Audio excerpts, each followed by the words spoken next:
300,000 customers approximately use the 1, 2, and 3 line on a regular rush hour morning. So that gives you a sense of how many folks were impacted today. Give you a sense of how significant of a water event this was. We believe 1.8 million gallons of water entered our system. Approximately 1 million were pumped out by our normal pump rooms. We had to bring in, as you see behind this gentleman here, David, the blue pump there, and other pumps, mobile pumps, to pump out another 800,000 gallons of water. So again, a great effort by our team. In fact, I saw folks actually lugging that pumped out into the station because it doesn't have elevators, to give you a sense for what was happening.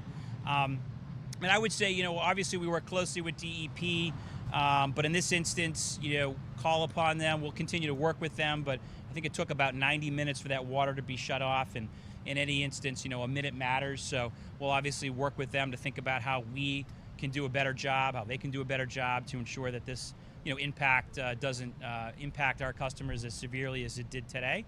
But again, I'm just grateful for the work the men and women of New York City Transit to get the 1, 2, 3 back. And as I said, we have a little more work to do, but that will be off hours tonight, which shouldn't impact service, to do some final cleanup.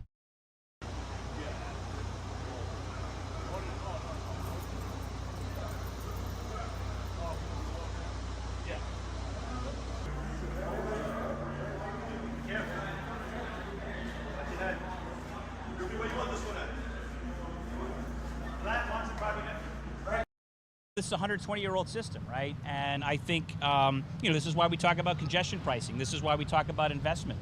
I could take you and probably bore you to death for, how old some of the infrastructure that we have at New York City Transit, signal systems that were put in the 1950s at City Hall. We're doing a major track work on the F line right now because that track is 40 plus years old. Facilities with leaking roofs. There's a lot of investment that needs to happen that, even the public doesn't see. So we have a lot of work to do. I have every confidence in this group of people and those who aren't here to get it done. I always say, give us the tools and we'll get it done.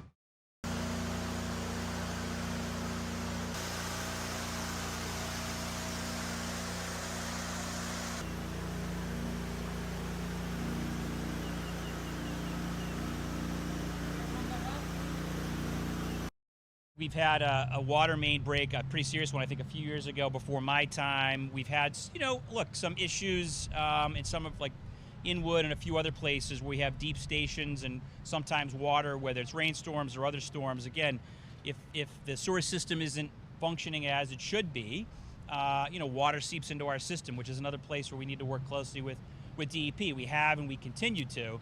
It's making sure that whether it's a water break like this and they're able to shut it off more quickly, or, having the capacity in the sewer system here in New York City to capture that water and get rid of it before it seeps down to our subway system, that's a big issue.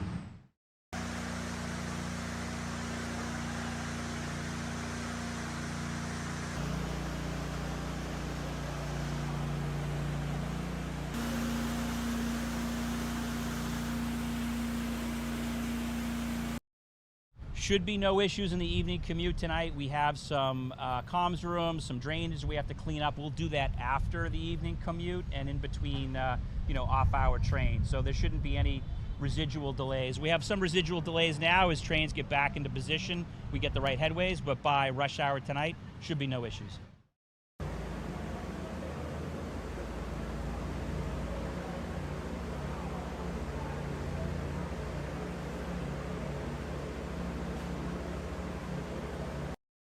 Not our leak, but anything that leaks in the city finds its way into our system. So, but I'll steer you to DEP. I think they're still working on that pipe up at Times Square.